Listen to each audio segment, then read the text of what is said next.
Hey, what's up? It's Jim, and today I'm going to talk about Megalopolis. This is Francis Ford Coppola's long awaited magnum opus of a movie. I guess, in some sense, it's hard to traditionally review a film like this. It almost feels like some older artist's big artistic statement that they're just happy that they were able, the accomplishment is that they were able to make it. All this other stuff, whether it's a box office failure or a critical failure, or whether it'll get awards attention or anything like that, I don't think that's what this movie is concerned about. I think this movie just wants to be the vision that it is, and the vision that's together and that we can see and view and everything. It almost feels like it doesn't matter if and how we take it in. The fact that it exists is the accomplishment. This is a strange movie. It's weird. This is weird Coppola, not like the Coppola that gets on the best of all time list. This is, that other guy who makes the weird movies that you saw once or saw because of the Coppola name and stuff. But this is maybe the craziest of all of them, the wildest. Everyone's speaking in like kind of poems and Shakespearean and all these, like, no one's speaking natural kind of dialogue. This film takes place as if the Roman Empire never ended and was in New York City, and is basically about a big, this is like the most auteur of auteurs things. This is like the authors or whatever kind of statement, but it's basically Adam Driver's character of Caesar Catalina, I think, is who knows. With this movie, for real, who knows? He is basically, he wants to make a New York into sort of this utopia, and the idea of the utopia is that there would always be, you'd always be near a park, you'd always be near a theater, there would always be education, that the politics would take on a more humanitarian approach and be more about giving you sort of like the most perfect existence you could have, where like anything you wanted to know was at your fingertips, and like the right stuff, not the internet stuff, I guess. And you'd have amazing ways to get around, and everything would be super convenient, everything to stimulate your mind and everything like that. And of course, the bigwigs and money people are against that, and the politicians, made by Giancarlo Esposito and Dustin Hoffman and John Voight, and even probably the greatest thing about this movie, which was Audrey Plaza's Wild Platinum, Shia LaBeouf, like all these people are against this idea when it's for his own artistic amazing achievement would be what could change society if we let the artists be free and weren't as concerned about the money. Yes, so it's about Coppola. I mean, I guess you kind of knew that. It's very much about Coppola. This is like Woody Allen never had a stand-in as much as Adam Driver is standing in for Coppola. It's like, holy shit. I think a lot of this comes from a director who's very educated, very smart director in terms of being free and working in a strange way and having a chaotic set and being sort of this like crazy hippie kind of thing. But it does feel like he hasn't really had to, he's looking at utopia from sort of an ivory tower and almost not acknowledging it. Like the thing about who Adam Driver's playing and who Coppola is like, Coppola's like one of the most, acclaimed filmmakers there ever has been. He started the 70s, he directed, like there's very few ever best of all time lists without The Godfather, if not Godfather 2, and his 70s run was one of the greatest of all time.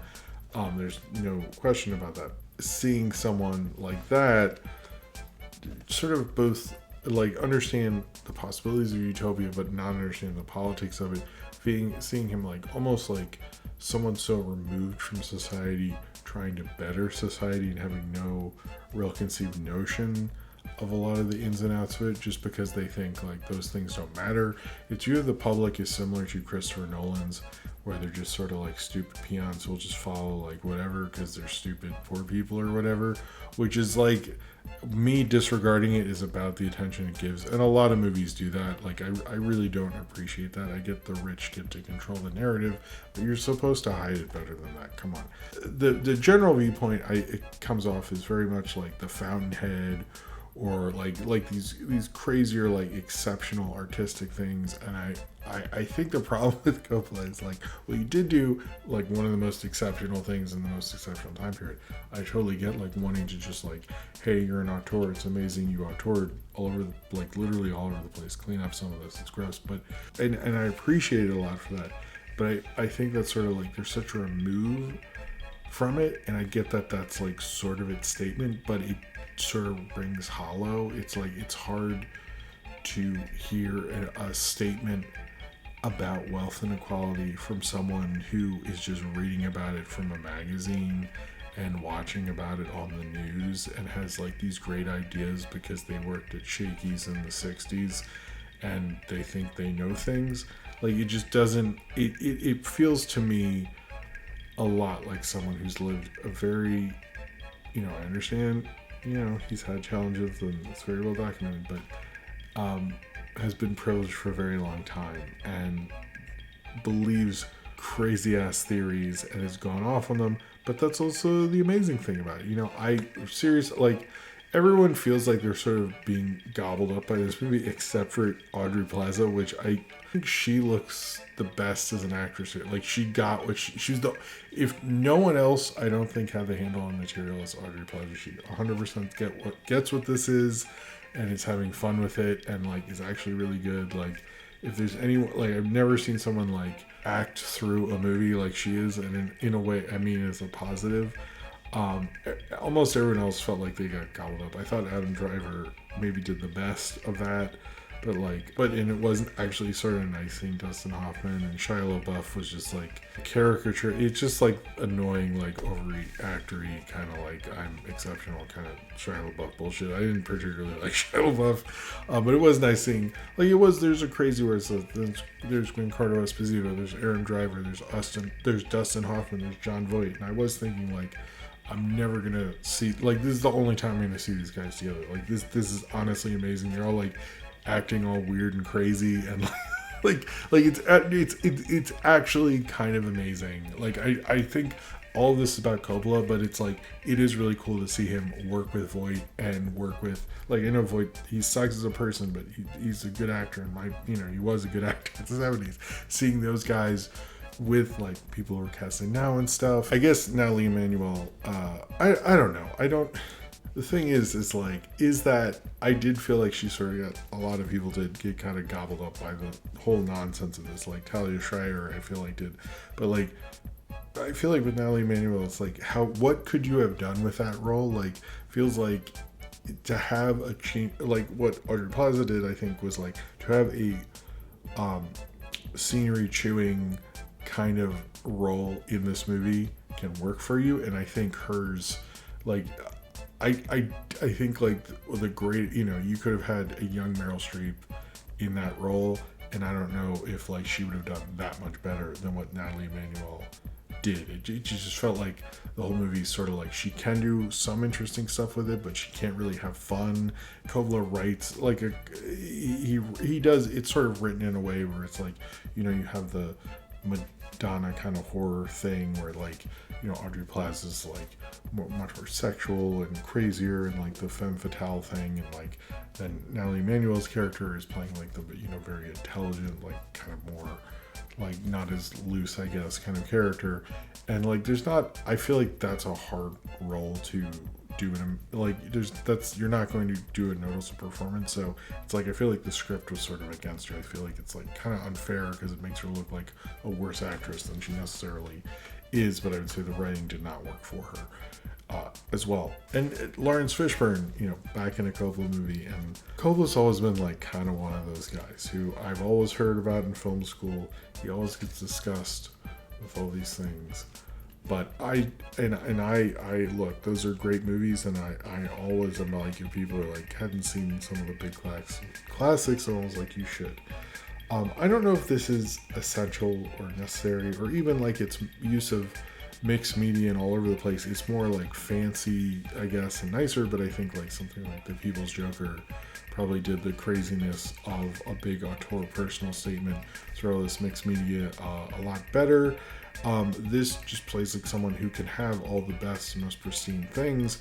It has no concept of like sort of like what it's doing with the special effects, which I also found kind of dull. It's sort of like watching like Lucas in the prequels sort of be like, well, isn't it neat? I have a green screen set, and it's like that kind of looks like garbage. Like I never liked that look, that 2000s look he has going on. I know he had fights with visual effects, but it didn't feel like I wasn't in awe of it. And like there's so many directors and filmmakers who like have a lot of fun with their special effects, and felt like all the design was like just look like any futurist like kind of bullshit exhibit.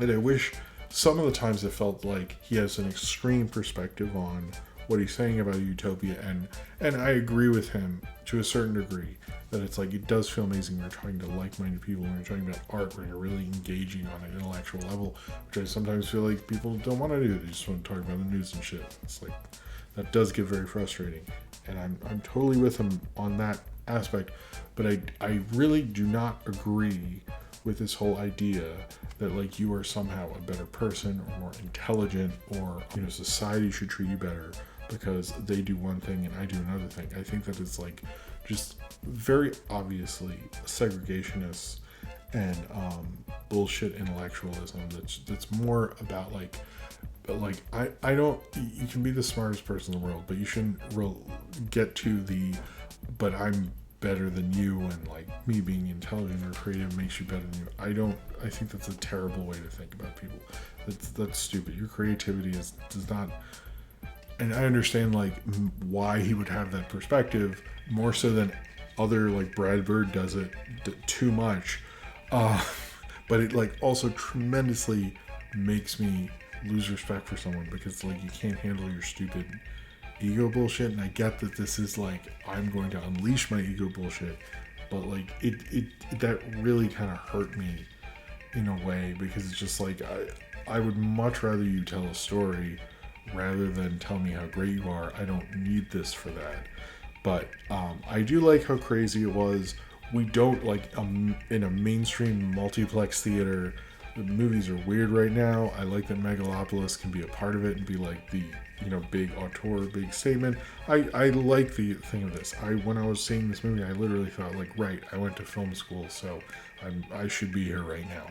I didn't get to see it with the guy asking a question, but that's sort of in there. Well, I was wondering, like, someone should just go to the screenings and act like they're the person, and like I would believe it. They could get tips or something. I don't know. This is an experience I honestly want to watch it again, because I feel like there was so much of it. It's like sometimes I feel like when you see a scene isolated, you're taking more into it than you see it as a whole. And I've seen clips of this online, and I'm like, but then, Shia LaBeouf was yelling on a megaphone about culture is culture or something. So I kind of forgot like how weird this scene is or how much this is. And like, I don't know. It is so purposefully a mess, in which way it does remind me of People's Joker, but I think like that had more a handle on like every aspect and the reasons for every aspect, and this felt like Coppola was okay with the mess. Like it was purposefully, he didn't do something with it but did, and like I don't know, it does feel like something that probably would have been impressive had it come out in the 2000s. But he's like, I don't know, it's taken so long to get to where this is that it's like leftover from the 80s and the 2000s and the 90s, and you can see like casting and choices, and like there's a thing about Britney Spears for some reason, like that, like old, not new Britney Spears stuff, sorry, like 90s Britney Spears stuff. This is so long ago, it's just like picking and choosing cultural events to talk about, which is also very strange. I've heard it compared to the Guns N' Roses album Chinese Democracy, but it also feels like it's supposed to be that way. Like it's one of the few labored over things I've ever seen that's like, well, yeah, but like, I meant it while directing. I knew what I was doing, but you're like, but what? Like, I'm happy for Coppola. If he wants to spend, he sold all his wine stuff and he doesn't have to be in debt for the first time in like ever since I've been alive, and like make a grand statement. And he that's cool. But I do think it has a level of both extreme cluelessness on what this is saying out in the real world and what a utopia is and what that really means, and how, bullshit and how that's more myth than any sort of practicality. But at the same time, you're kind of like, it's kind of fun watching this old weird rich dude like go off like this. Like, we don't see people do this when it's not like an action sequence or a big blood. Like, this is the thing, and it costs all this, and we let Adam Driver go on these things and say the catchy lines. It's just like, it's fun. I will remember the experience of it. It was film and art sometimes is very experiential, and I think Megalopolis is that. But sometimes when I watch Coppola's later work, I'm like, I feel like he knows what the people want, and he just like zigs away from that tremendously hard. And I feel like almost he overcompensates, because certainly if Coppola wanted to make a mob movie, a studio probably would still give him a sizable amount of money. But he's not going to do that, and he's almost like not that Coppola, or doesn't want to admit he is. But like it just like, I don't know, the grand like kind of big swing artistic statement thing, I think worked for him a few times, but I think at this point it's like, I don't know if it's like rewarding anything other than like the weirdness of late period Coppola. But I will say I like the weird ways the big 70s directors have gone in their later careers. I don't know if any of them really. I think Scorsese has ended up having like the better one of all of them, and always makes these grand statements and knows what he's doing. I think Coppola makes the most baffling, and this is the most baffling of those. I mean, this feels like a movie you could say like, I saw the entire movie and I also feel like I saw none of it, but I also kind of want to do it again. So it's and I don't know if this review will be coherent, and I sort of think that's appropriate. But this is an odd movie that wants to be this odd, crazy experience of a fucking thing. And it's, it's kind of wonderful that it exists. And I guess that's what we take away from it, right? I guess we just are like, isn't it awesome that this guy made this thing? I don't know if it really has redeeming value other than like, look, Coppola did it. But watching Coppola did it is sort of the achievement, isn't it? Aren't we happy about that? Isn't that enough?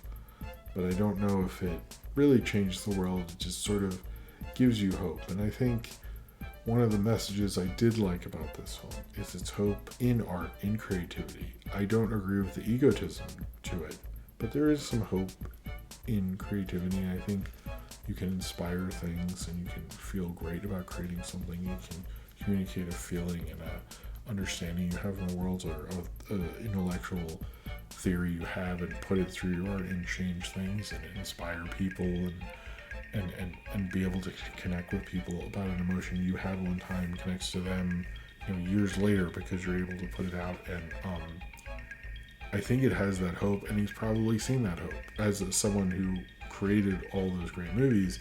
He's seen that hope go on, and his influence, like The Godfather, is extremely influential. What he did with Gordon Willis was Apocalypse Now. Like, look at Kong Skull Island. It's just like a random, sorry, that's just I keep thinking of, but like, we've seen that influence move on, and I think he sees the beauty in the tradition of creativity, of inspiring others or influencing others, and purposefully doing that. And there's an extreme positivity to art in this, which I don't know if we see as much. It feels like everything's anti-art, and it feels like there's a lot of anti-art and irony and stuff, and I'm not against that, but it is I think in juxtaposition. Not necessarily this is better than the other, but it is wonderful and inspiring to see someone be like, look how awesome creativity and art is. And not in a bullshit way. It's just like, look at the crazy shit we can do, dude. Look at this fucking movie. What? Her name's Wow Platinum? We'll never get over that. But it is, and also Chloe Fineman's in this whole movie from SNL. That is one of the weirder parts. And then she totally works in it. I'm like, wow, this is, anyway. I think it is one of the best statements on artistry that we have. But it's all the negatives and all the inspiring positives wrapped up into Coppola's blob of a epic of a nonsense of whatever. I'm happy he was able to do it. I was happy to be able to see it. And, I think whenever the directors make their grand artistic statement, it might not be as memorable, but usually it makes a lot more sense into what ultimately they think they're actually doing. I don't know if it would be worth it to have Coppola make sense of all this. I kind of like watching him try to find out what that is, even if this movie isn't really sure either. So if you've seen Megalopolis and you'd like to talk about it, then comment below in the comments and subscribe if you would like to.